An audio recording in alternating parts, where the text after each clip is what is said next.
Okay, so in the previous clip, we spoke specifically about your method, your group of informants, and then your material. Right now, when you think of material, and related to our example, we thought specifically of interviews and then, of course, surveys. In the material, you'd actually design that and draw that up. Now, when I mean draw up, I mean you actually go and write it down. Step by step, each question that you want to ask, each statement in your survey that you want to add. And you will have to also submit that when you do your assignment and your report. So you'd actually add it on as an extra to your report. Alright, we're going to quickly look at steps 6 to 9 before addressing the academic writing process with relation to research reports. So, when we think of step 6, we speak of a trial run, or also known as a pilot study. Alright, now in that regard, all we do is we're trying to test whether the method that we decided on, the informants that we selected, the material that we designed are actually effective in getting you some results to analyze.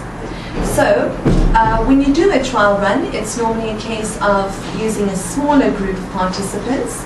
Your assignment says 2, and employing exactly the same approach that you're going to take in the actual test, just to see whether everything is working fine.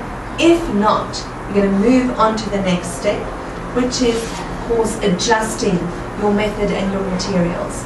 And in that regard, you're going to have to change it if something is out of place. So if an interview question is really just not giving you the response that you require, you're going to have to reformulate it maybe, or ask different questions in that regard. As well as a big part of it is the surveys and drawing it up and then creating it differently in a way that would literally emerge or give you the emergent result that you're going to need. Now that doesn't mean that it's going to be the right one, the one that you want, but it must at least give you some data to work with. Alright, then we're quickly going to look at the findings. When I speak of data, I speak of the information that you receive from your participants once you've actually tested them, used the method and the material to work with your participants. It will give you a certain result. That result is your findings. Now you will report on those findings as will be described by Suren in a second.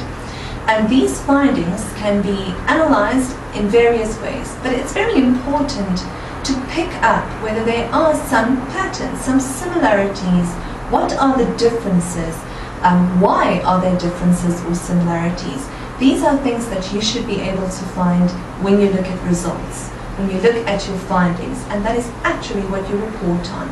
In essence, that should already provide an answer to your theoretical question. Alright, now the last step is drawing this all up into a report.